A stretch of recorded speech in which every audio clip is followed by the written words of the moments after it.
Sholat tarawih dianggap bid'ah sama Umar. Antum nggak kenal Umar kalau gitu. Sholat tarawih berjamaah di bulan Ramadan. Yang namanya tarawih bulan Ramadan lah. Tayyib, bid'ah itu. Bid'ah. Bid'ah secara syar'i, hakikatnya bid'ah.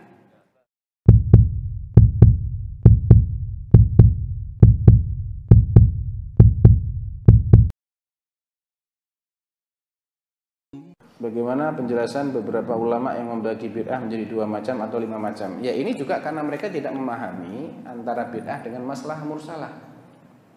Loh, apa Ustaz lebih paham daripada ulama? Bukan, yang kita itu juga ulama juga lebih alim dari mereka.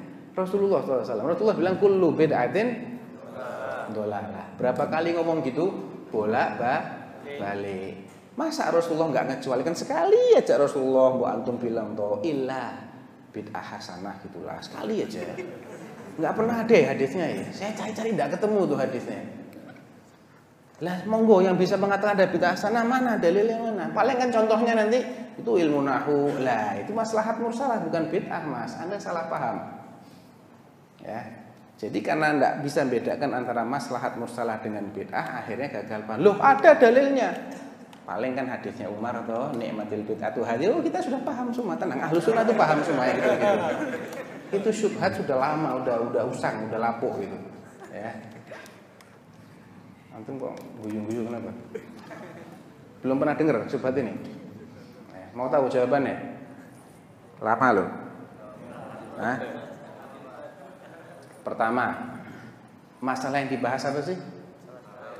Salat tarawih. Tok. Sholat tarawih dianggap bid'ah sama Umar. Antum nggak kenal Umar kalau gitu. Sholat tarawih berjamaah di bulan Ramadan. Yang namanya tarawih bulan Ramadan lah. Tayyib, bid'ah itu. Bid'ah. Bid'ah secara syar'i, hakikatnya bid'ah. Nah, antum harus tahu. Bid'ah itu ada pengertian bid'ah lughawiyah, ada pengertian bid'ah syar'iyah. Yang dikatakan oleh Nabi kullu bid'atin dolalah itu bid'ah lughawiyah kah? Bukan.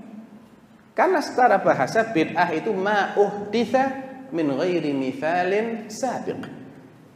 Setiap perkara yang diada-adakan tidak ada contohnya terlebih dahulu itu namanya bid'ah secara bahasa. Ya. Nabi mengatakan apa? Ma kuntu bid'an minar rusul. Nabi disuruh bilang gitu oleh Allah dalam Al-Quran. Wahai katakan wahai Rasul, aku ini bukan Rasul yang pertama kali.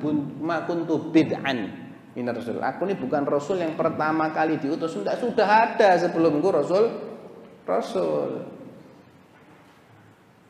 Nah, Allah menamai ini dengan badi'us samawati wal ardh. Allah lah yang pertama kali menciptakan langit-langit dan bumi yang sebelumnya tidak pernah ada.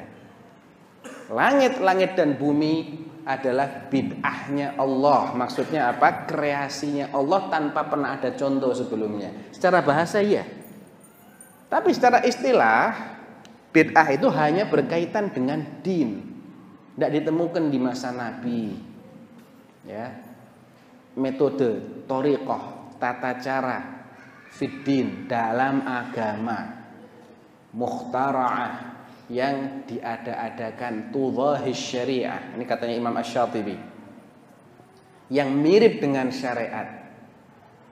Ada kemiripan memang dengan syariat tapi dia direkayasa dan dia kaitannya dengan din. Yuqsadu bis-suluki 'alaiha al-mubalaghah fit ta'abbud. Maksud dari orang yang merekayasanya ini adalah untuk menambah ibadah. Antum lihat orang yang terjerumus dalam bid'ah itu biasanya mereka ingin melipat gandakan ibadah mereka, ingin menambah ibadah mereka biasanya. Kalau bid'ahnya terkait dengan bid'ah amaliyah, ada juga bid'ah i'tiqadiyah, lain lagi. Ya. Tayyib. Salat tarawih berjamaah pernah enggak dilakukan oleh Nabi? Pernah. Yang enggak ngerti berarti antum enggak ngerti sunnah. Jelas hadisnya Nabi fi sahihain, Nabi salat sampai 3 kali berturut-turut. Malam keempat atau malam keberapa sahabat sudah ngumpul di Masjid Nabawi, Nabi nggak keluar-keluar. Nabi tahu, ana tahu antum ini nunggu-nunggu ana keluar, kepengen sholat malam tuh ana tahu. Yang menghalangi saya adalah saya takut nanti Allah wajibkan tarawih berjamaah, antum yang berat. Nabi sudah meninggal. Ada kekhawatiran tarawih jadi wajib? Ada nggak? Nggak ada.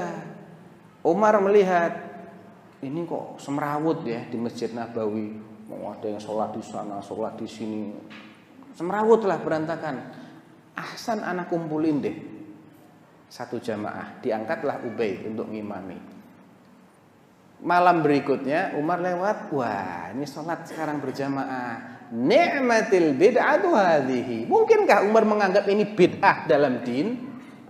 Tidak mungkin. Umar tuh paham bid'ah itu apa. Tidak kayak kita orang nggak paham bid'ah. Umar tuh paham bid'ah itu apa, paham. Dia dengar hadits Nabi kullu bid'atin dhalalah. Tidak mungkin orang soleh setakwa Umar sengaja melawan sabda Nabi. Tidak ya Rasulullah, bid'ah yang anak buat lebih zen daripada ente punya. Tidak mungkin Umar ngomong kayak gitu. Ini pasti bukan bid'ah secara istilah, bid'ah secara bahasa, dan itu pun nisbi. Nisbi bagi orang-orang yang tidak pernah sholat jamaah sama Nabi itu hal baru memang. Paham anda? Bagi tabi'in, semuanya tabi'in tidak ada yang pernah tarawih berjamaah. Makanya bagi mereka ini baru ini. Dan Umar tuh ngomong gitu di depannya tabi'in, bukan di depan sahabat-sahabat Nabi. Ni'matil bid'atu hadhihi. Ya. Baik. Ada yang bilang, kan Imam Syafi'i bilang al bid'atu bid'atan. Bid'atun mahmudah wa bid'atun madmumah. Sebentar. Itu yang bilang siapa? Imam Syafi'i. Imam Syafi'i. Dalil? Bukan. Nah, itu sudah selesai. Kalaupun itu benar, kalam Imam Syafi'i itu benar, ya, itu bukan dalil kok dalam agama. Dalil itu kitabullah dan sunnah Rasulullah. Kalau ucapannya Umar, ya, kalaupun ucapan Umar mau antum paksa-paksain, Umar itu orang yang Nabi bilang apa? Alaikum bisunnati wa sunnatil khulafa. Dia termasuk khulafa enggak? Ada yang protes ketika Umar membuat tarawih berjamaah? Ada yang protes? Enggak ada. Berarti ijma. Ijma itu dalil syar'i, hujjah. Jadi bukan semata-mata itu kaulnya Umar, enggak. Kaulnya Umar ini Umar bin Khattab, orang yang Nabi menganggap kebijakannya sebagai sunnah. Pegangi sunnahku, dan sunnahnya maksudnya kebijakan yang diajarkan oleh khulafaur rasyidin dan tidak ditentang oleh yang lain. Karena kalau ada yang protes nggak menjadi sunnah yang mengikat kita, ya. Ada khilaf berarti. Tapi begitu dia membuat kebijakan, ya, membuat aturan dan para sahabat semuanya mengamalkan, nggak ada yang protes, berarti dia ijma. Jadi nggak ada nggak ada masalah kalau kita bisa dudukkan dalil-dalil yang membahas tentang bid'ah.